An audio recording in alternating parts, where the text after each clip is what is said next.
बिस्मिल्लाहिर्रहमानिर्रहीम। Chapter number 1 जी। Chapter number 1 का आगाज़ हुआ था कार्टेशियन प्लेन से। कार्टेशियन प्लेन से होते हुए हम स्लोप में घुसे थे और स्लोप में हमने पढ़ा था कि स्लोप दो तरह से कैलकुलेट हो सकती है, पॉइंट की मदद से भी और इक्वेशन की मदद से भी। पॉइंट की मदद से भी और इक्वेशन की मदद से भी। फिर हमने इन सारी बातों में से निकले तो आगे चले, फिर हमने एक बात की, इक्वेशन कैसे बनानी है। पता चला इक्वेशन बनाने के लिए 4 फार्मूलाज हैं, 4 ऑप्शन अवेलेबल है। इन चारों बातों को हमने रिकंसाइल करके इस स्लाइड में पढ़ा, ठीक है ना। पहली ऑप्शन डाटा उस तरह गिवन हो, दूसरी ऑप्शन डाटा इस तरह गिवन हो, तीसरी ऑप्शन डाटा इस तरह गिवन हो, चौथी ऑप्शन डाटा इस तरह गिवन हो, और यहां से हमने नतीजा निकाला कि equation of the line is. उसूली तौर पे तो चैप्टर यहां खत्म हो गया। अब सिर्फ 2 बातें पेंडिंग बची कि अगर स्लोप एग्जामिनर ने हाइड कर दी तो फिर हमें स्लोप तक कैसे पहुंचेंगे, और दूसरा पॉइंट था कि अगर पॉइंट हाइड कर दिया तो हम कैसे पहुंचेंगे। बाकी काम सारा का सारा कंप्लीट हो गया था। स्लोप हाइड हो सकती है, ये बात हमने इस स्लाइड के अंदर 10 बातों के ज़रिए से हर बात को पढ़ा कि यार ये बात कैसे होगी। फिर इनके ऊपर इसी तरह से 10 सवाल आगे पड़े हुए हैं, एमसीक्यूज। हर टाइप का एक एमसीक्यूज आपके हाथ से गुजर गया।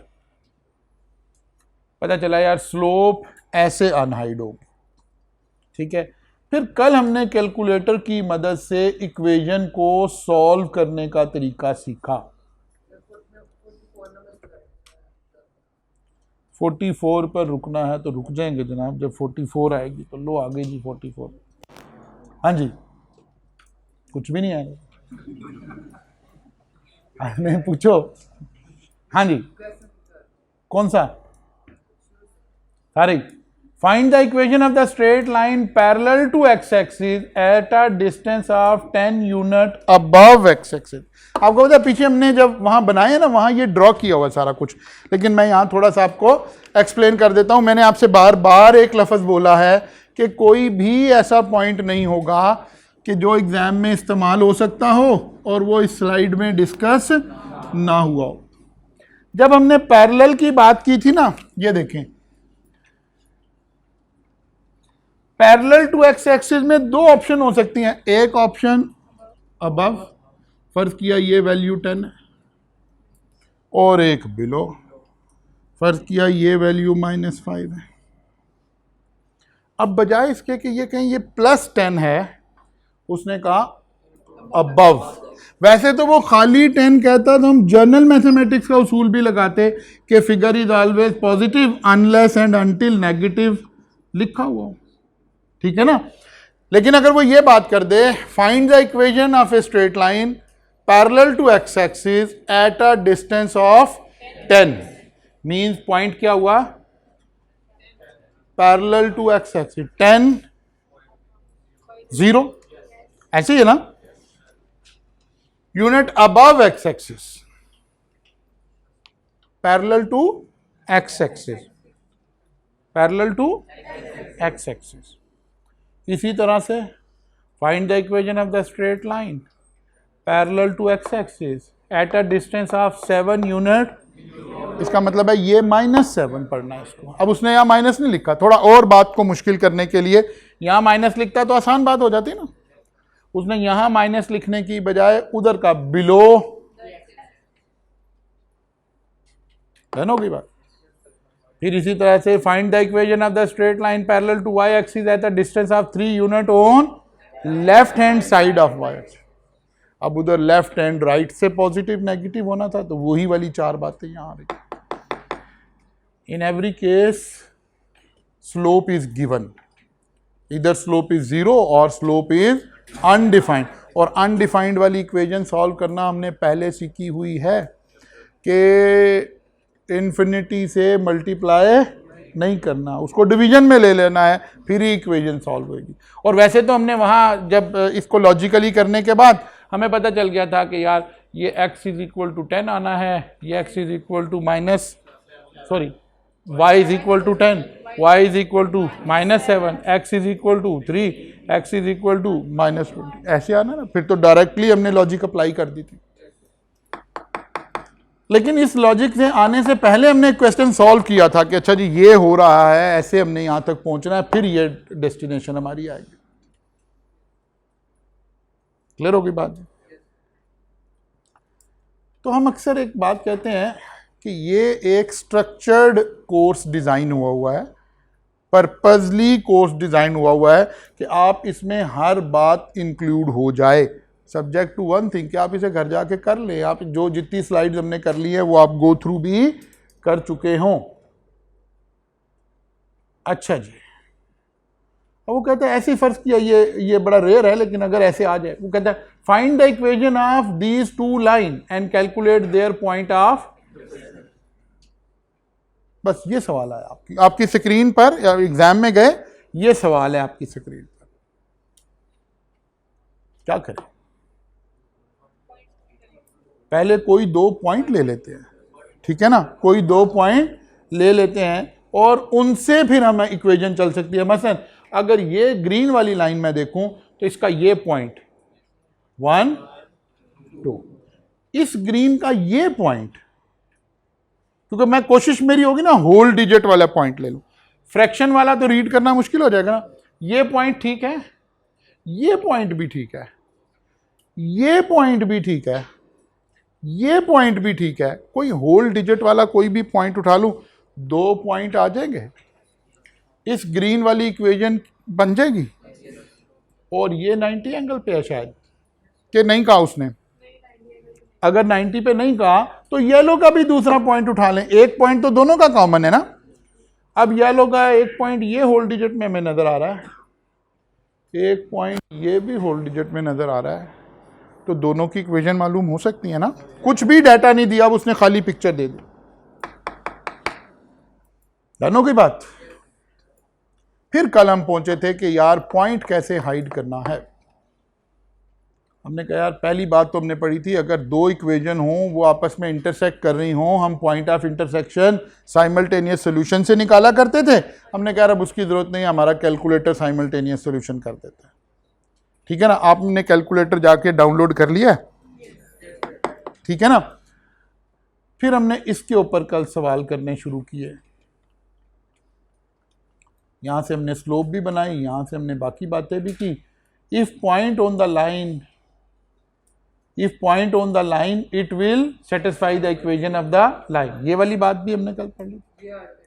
यहां से शुरू करें, चलें, ये वैसे हमने बात बयान तो कर दी थी, लेकिन फिर भी यहां से शुरू करते हैं। वो कहते हैं अगर कोई पॉइंट, मसलन ये कह दिया, ऐसे सवाल पूछ लिया जाए कि जो नीचे 4 पॉइंट हैं बताएं इनमें से कौन सा लाइन के ऊपर है, जो सेटिस्फाई होगा।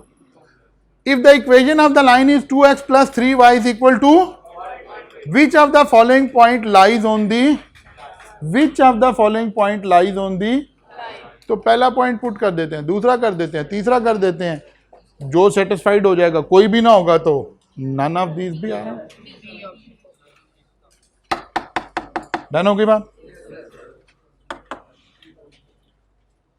Line has equation y is equal to 3x + 7 and passes through point h + 15, then the value of h is,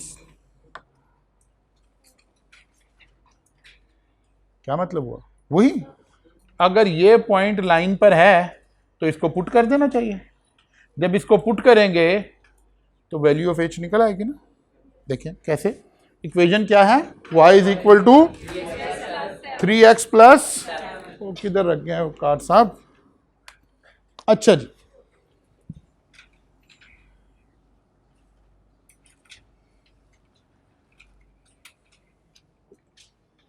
equation क्या है जी, y is equal to 3x + 7, ठीक है ना, y is equal to 3x + 7।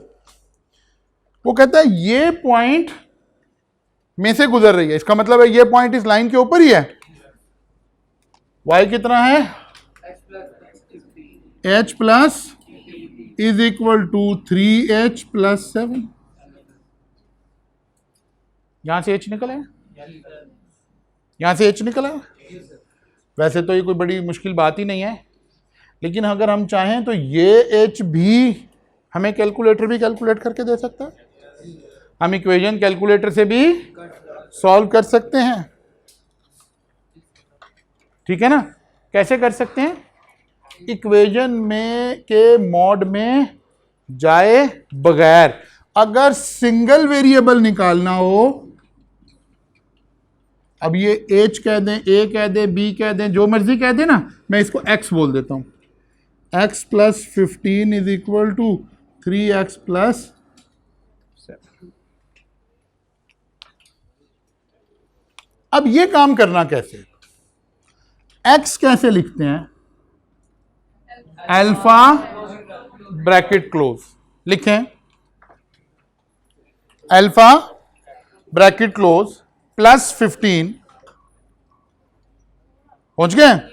आपके calculator पे लिखा नजर आ रहा है। अब x प्लस 15 इक्वल कैसे डालना है? अल्फा और शिफ्ट, वो उसके नीचे वाला बटन, शिफ्ट के नीचे वाला बटन, इक्वल भी आ गया। फिर लिखें 3x, लिख लिया, प्लस 7। ये इक्वेशन लिखी गई आपके, ठीक है ना। ये कैलकुलेटर में इक्वेशन लिखी गई है। अब आपने क्या करना है? शिफ्ट इक्वल सॉल्व, शिफ्ट कैल सॉल्व, ठीक है ना। वैसे तो ये कॉम्प्लेक्स नहीं था, लेकिन हम सीख रहे हैं कि अगर कहीं सिंगल वेरिएबल कॉम्प्लेक्स हो तो हमें सॉल्व करने की जरूरत नहीं है, ये काम कैलकुलेटर ही कर सकेगा। वैसे ये तो वैसे ही हो जाना था ना, ठीक है ना। वैसे भी सॉल्व करते तो ये x उधर चला गया, माइनस हो गया 2x इज इक्वल टू, और ये इधर आ गया, माइनस हो गया 8x is equal to.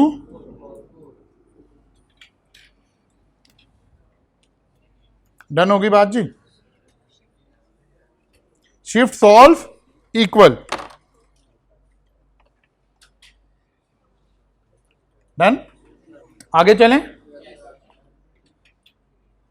The point P to P lies on the straight line, same सवाल आ गया। वहां H लिखा होता, P लिखा, पुट करे, P की वैल्यू निकाल। अच्छा जी,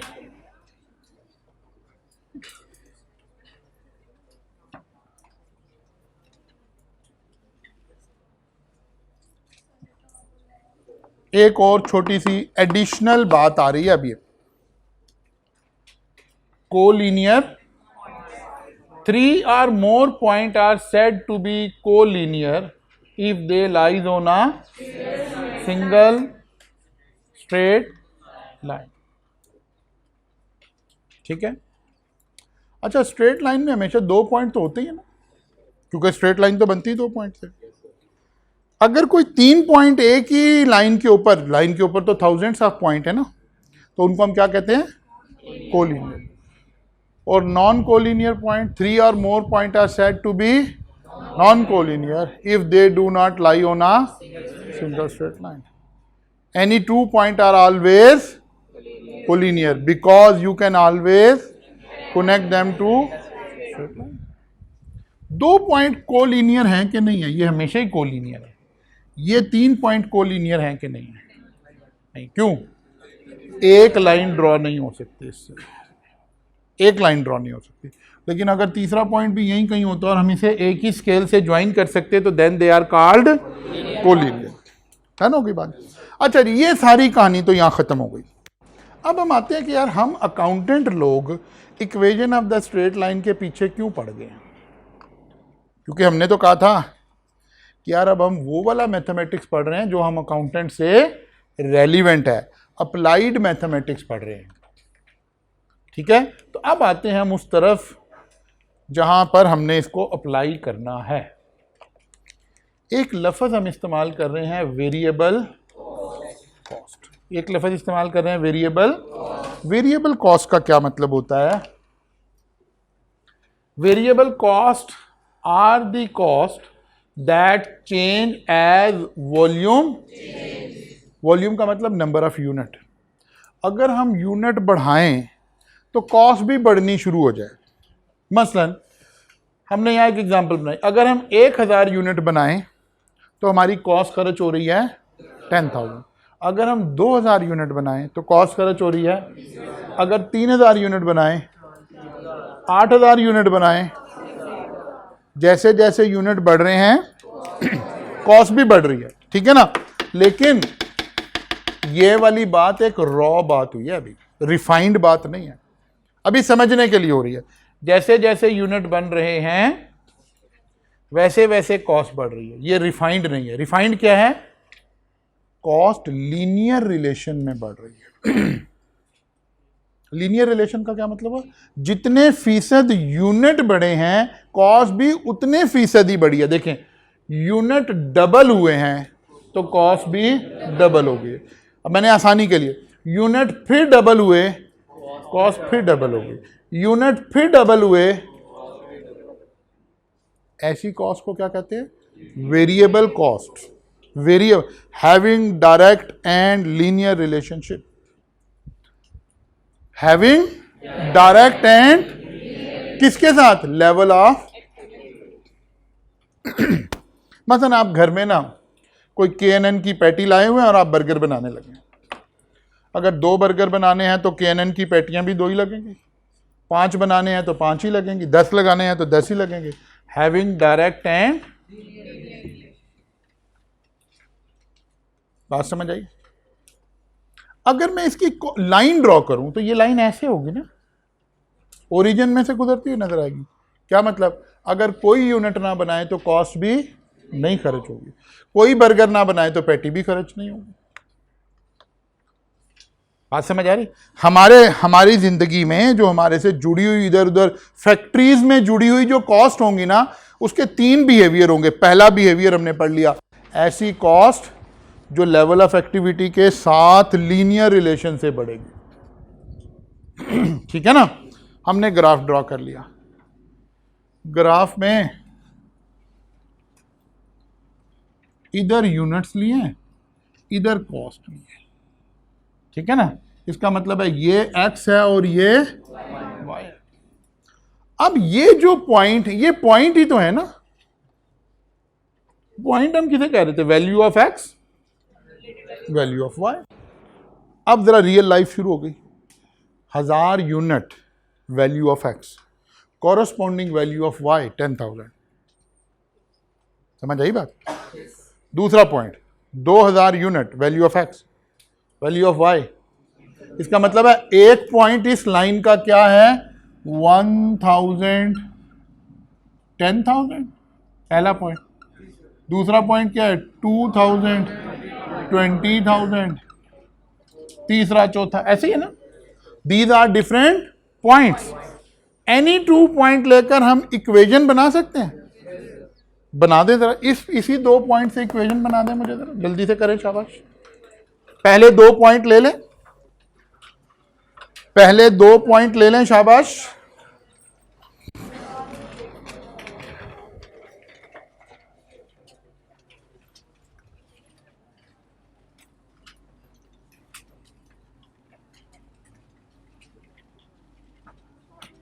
कौन कौन से पॉइंट हैं हमारे पास? पहला पॉइंट क्या है?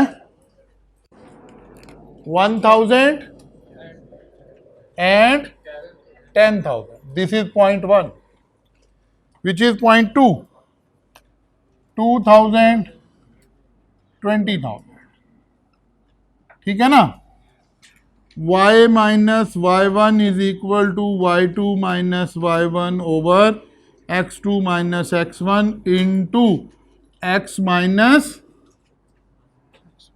यही है ना। इसमें पुट कर दें जी वैल्यू जरा।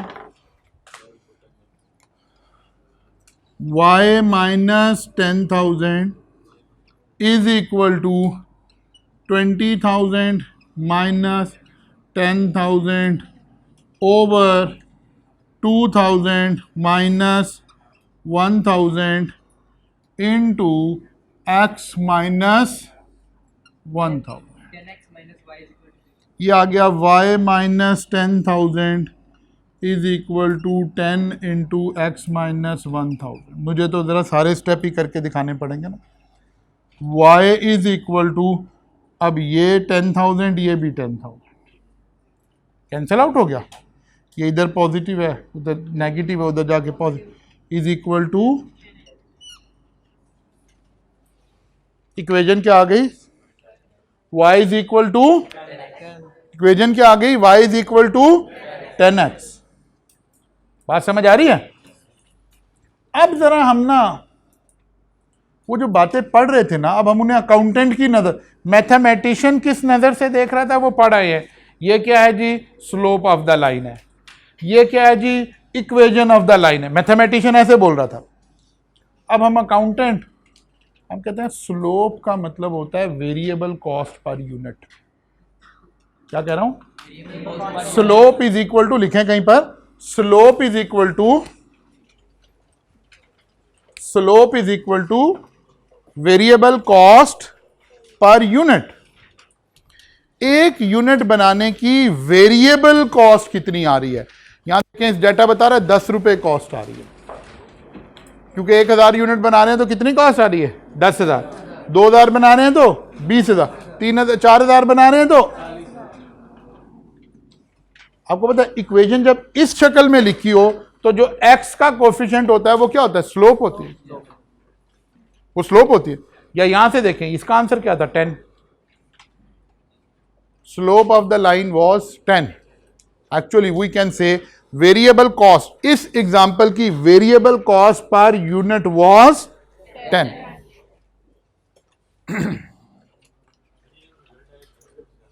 सॉरी, हाँ जी, रिजल्ट आया ना, y is equal to 10x। हमने एक पढ़ा था y is equal to mx plus c. ये अभी पता चला कि ये वेरिएबल कॉस्ट है पर यूनिट, ठीक है ना। अभी और समझ आती है, 2 मिनट रुके फिर और समझ आएगी। एक रिलेशन निकाल लिया आपने, एक दूसरा रिलेशन निकालते हैं, एक दूसरा रिलेशन निकालते हैं which is called fix cost. Fix cost किसे कहते हैं, fix cost are the cost that do not change as the volume, having no relation with level of. हमने 1000 यूनिट बनाए, फिक्स कॉस्ट थी 50,000, 2000 बनाए, 4000 बनाए, 8000 बनाए, fix cost will remain fix to a certain level. मसलन कॉलेज की इस building का रेंट, ठीक है ना, स्टूडेंट 100 पढ़ने आए, 1000 पढ़ने आए, रेंट विल रिमेन सेम।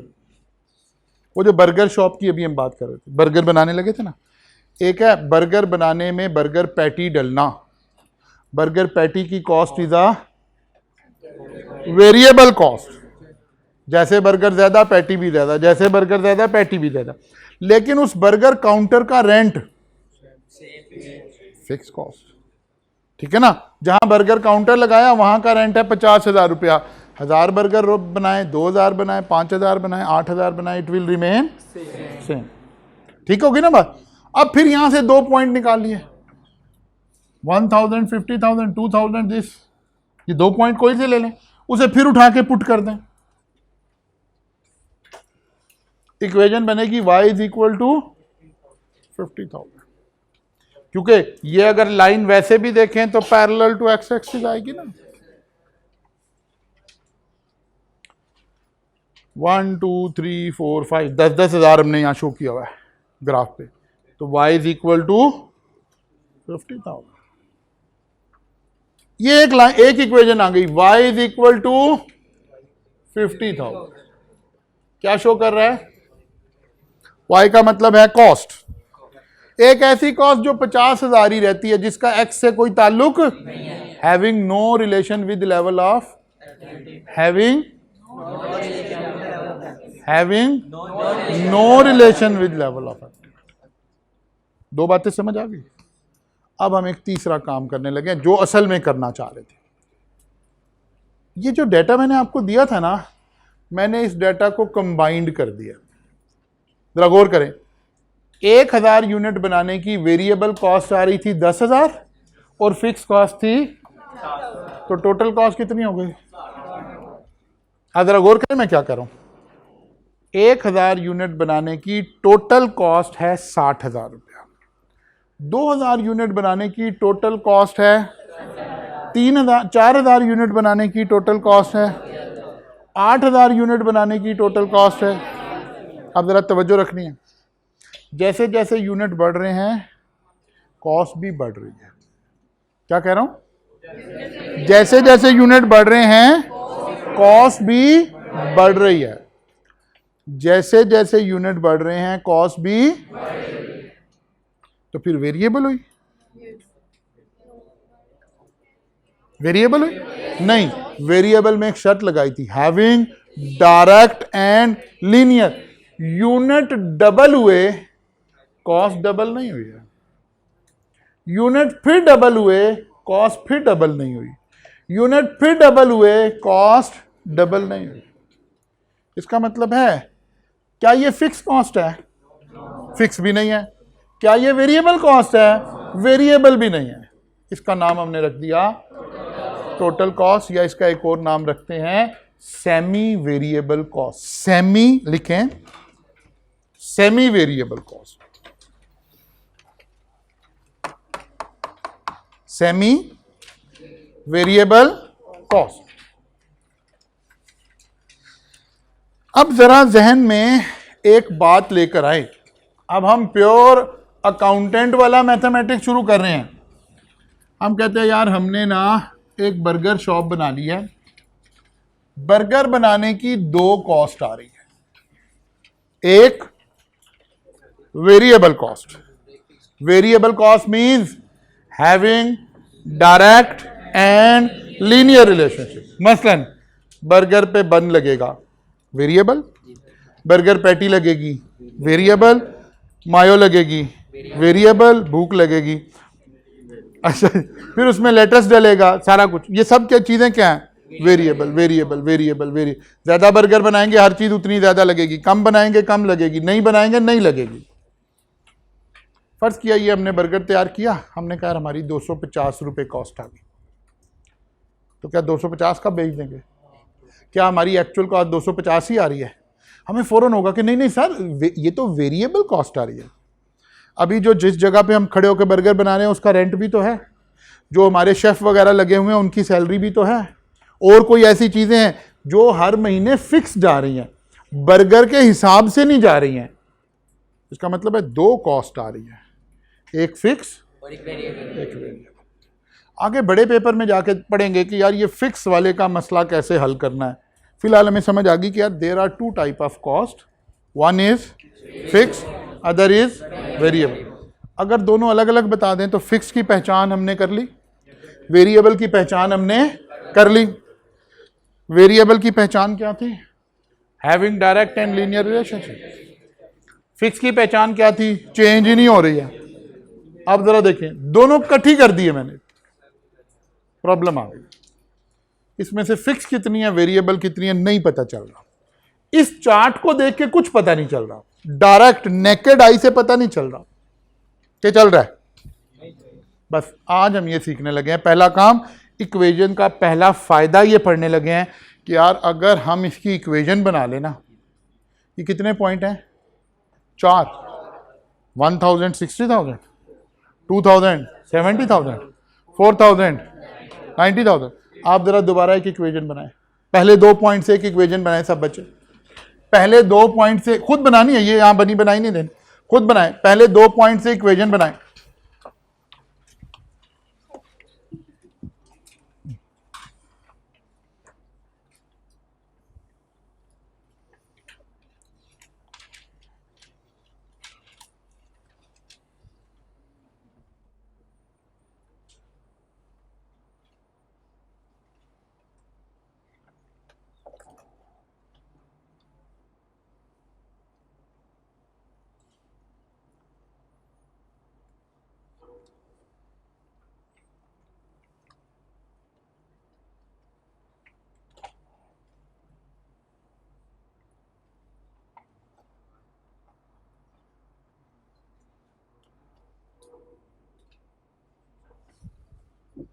पहले 2 पॉइंट से एक इक्वेशन बनाएं।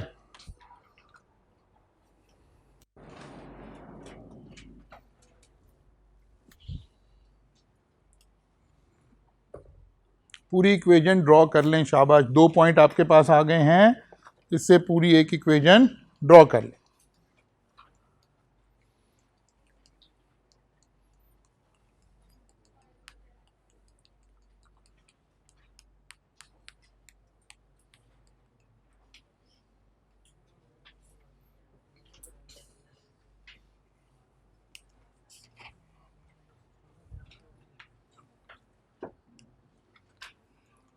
हाँ जी, यहाँ तक जो 4-5 लाइनें थी जिन्हें नजर नहीं आ रहा था बोर्ड, आपका मसला हल हो गया? ओके। पीछे वालों को अल्लाह हाफिज है, उस पर भी देखते हैं क्या करना। ठीक है जी। अच्छा जी, इक्वेशन बन गई। अब जरा हम कुछ डाटा अनफोल्ड करने लगे। क्या इक्वेशन बन गई है जी? y is equal to 10x plus 50। हमारे पास एक इक्वेशन थी y is equal to mx plus m translate होकर सामने आ गया। m means variable cost per unit, ठीक है, and c means fix cost, y intercept means fix cost. हमें पता चल गया कि यार ये जिस चीज का डाटा है ना, उस चीज का 1 यूनिट बनाने पर 10 रुपए कॉस्ट खर्च आती है, और 50,000 ऐसी कॉस्ट है जिसका ताल्लुक यूनिट से नहीं है, और and x means number of unit. Now अब जरा तवज्जो रखें, इस y का क्या मतलब है? Total cost. Total cost is equal to 10x plus 50,000। ये इक्वेशन है ना। इक्वेशन का मतलब होता है फार्मूला। मैं कहता हूं जी अगर हम 50 यूनिट बनाएं तो बताएं टोटल कॉस्ट कितनी आई, तो बस यहां 50 पुट करना। मैं कहता हूं 1720 यूनिट बनाए तो कितनी कॉस्ट आएगी? x की जगह 1720 पुट कर। मैं कहता हूं कोई यूनिट ना बनाए तो कितनी कॉस्ट खर्च होगी? 50,000, because it will remain fix. बात समझ आई?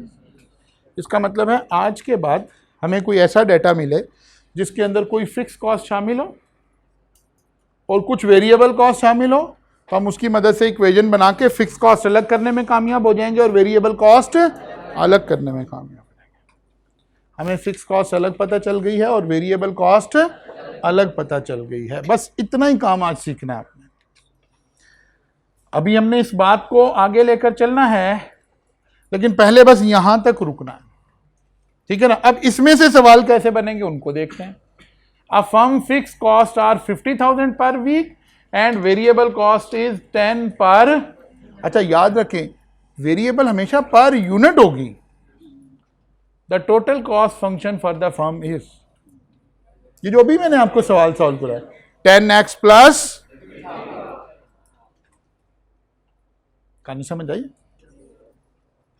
अब जरा गौर करें, अब इसकी और एप्लीकेशन, जरा बेहतर एप्लीकेशन। टोटल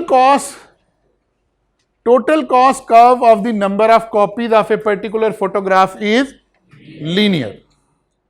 वो कह रहा है यार एक ना हम किसी चीज की कोई फोटोकॉपी करते हैं, जरा गौर करें क्या कह रहा है। वो कह रहा है अगर हम 5 कॉपीज बनाएं या 8 कॉपीज बनाएं, 5 कॉपीज बनाएं तो कितनी कॉस्ट आती है? 80 रुपये, और 8 बनाएं तो 116। ठीक है, 2 पॉइंट आ गए, ये x और ये कॉरेस्पॉन्डेंस y। यहां से इक्वेशन बन जाएगी। जैसे इक्वेशन बनेगी, कॉपी की वेरिएबल कॉस्ट हमारे हाथ में आ जाएगी, इस प्रोसेस की फिक्स कॉस्ट हमारे हाथ में आ जाएगी। अब वो कहे जी अगर 15 कॉपी बनाए तो कितने, तो x 15 पुट कर देंगे। 100 बनाए तो कितने, 100 पुट कर देंगे। यही उसने पूछा हुआ है। The total cost for 10 copies of the photograph will be. कुछ कहानी समझ आई है कि नहीं आई? सबसे पहले हमने क्या किया, इक्वेशन बना दी। 2 पॉइंट मिले नहीं तो इक्वेशन बन गई, ठीक है ना। जब इक्वेशन बन गई तो हमारे हाथ दोनों, इक्वेशन का मतलब है दोनों चीजें सेग्रीगेट हो गई है, फिक्स कॉस्ट भी सेग्रीगेट होगी और वेरिएबल कॉस्ट भी सेग्रीगेट हो गई। आइंदा कितने यूनिट बनाने हैं वो एक्सपुट कर दें तो उसकी कॉस्ट निकल आएगी, टोटल कॉस्ट निकल आएगी। बात समझ आ गई कि नहीं?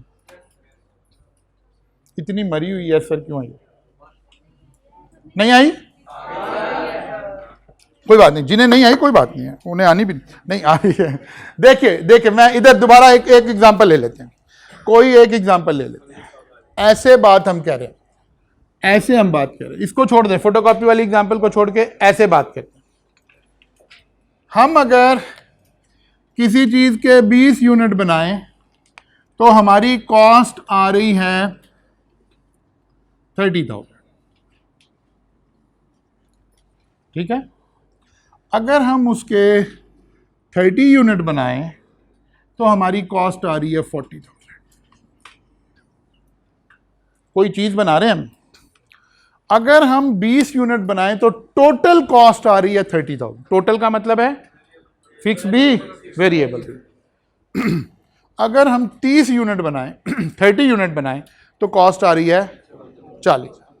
मैं आपसे पूछ रहा हूं, अगर हम इस चीज के 50 यूनिट बनाएं तो बताएं कितनी कॉस्ट आएगी? याद रखें, बस 2 पॉइंट चाहिए थे ना, 2 पॉइंट मिलके, पहला पॉइंट 30,000, दूसरा पॉइंट बनाए इक्वेशन। पहले यहां से इक्वेशन बनाए, ये पॉइंट 1, ये पॉइंट 2,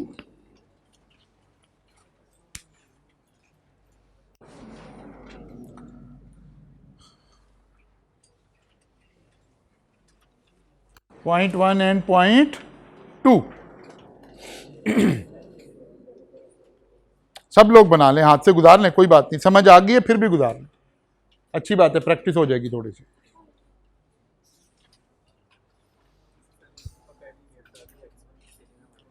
यूनिट को x लेना है और कॉस्ट को y लेना है, ठीक है ना। x हमेशा यूनिट्स लेने हैं और y हमेशा रुपीज लेने हैं, कॉस्ट लेनी है। जी भाई, कुछ समझ आ रहा है कि नहीं? इक्वेशन बना दें जल्दी से, शाबाश। इक्वेशन बन गई आपकी, y is equal to 1000 x plus 10,000।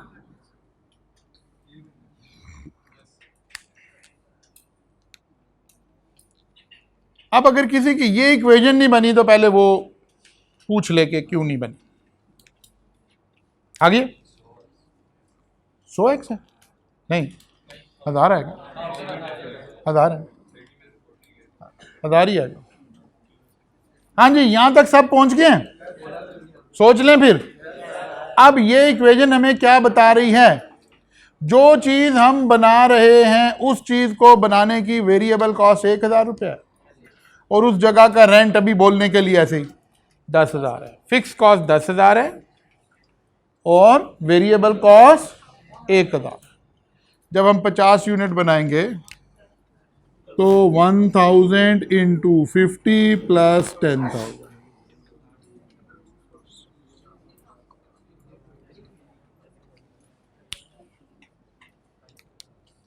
कहानी समझ आई? अच्छा जी, और आगे चलो।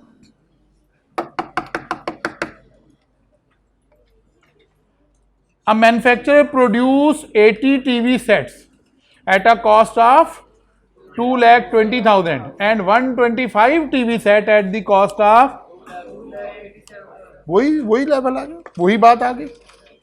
अब नाम लगा दी हमने कि भाई अगर 80 टीवी बनाए तो इतनी कॉस्ट आती है, 125 बनाए तो इतनी कॉस्ट आती है। जो यूनिट है वो हमेशा x लेना है और जो रुपीज है वो हमेशा, यहां से इक्वेशन बन जाएगी।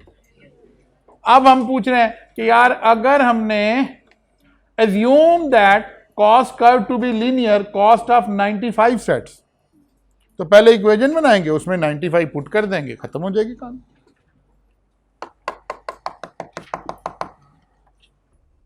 Fix cost, variable cost, semi variable cost.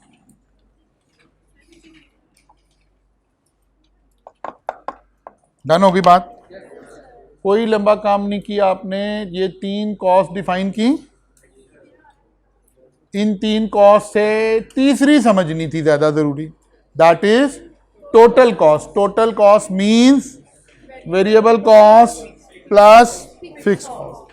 आपने अपने हाथ से यहां तक स्लाइड नंबर 57 यहां तक का काम करके आप, ठीक है ना, स्लाइड नंबर 57 तक। मैं बार बार आपको यह बात कह रहा हूं, मैंने पहले दिन लेक्चर में आपको एक बात कही थी, अगर आपको कोई बात समझ नहीं आ रही है तो आपने मुझे वहां रोकना है, पूछना है। इस चीज से हेजिटेट नहीं होना कि सबको समझ आ गई है तो मैं अकेला ही पूछ रहा हूं या अकेली पूछ रही हूं, इससे आपने नहीं घबराना, ठीक है ना। फिर ही हम चीजों को साथ कैरी कर पाएंगे, वरना जाहिर है जब आप नहीं पूछ रहे तो मेरी अंडरस्टैंडिंग क्या है कि आपको समझ आ गई है। अच्छा, फिर भी अपनी तसल्ली के लिए कई दफा रिपीट करते हैं, बेटा समझ आ गई है, समझ आ गई। अगर आप कोई बच्चा नहीं बताएगा तो फिर तो टीचर के पास भी गैब का इल्म तो कोई नहीं है। स्लाइड नंबर 57 तक डाटा हमारा क्लियर हो गया है। कल इंशाल्लाह यहां से आगे चलेंगे।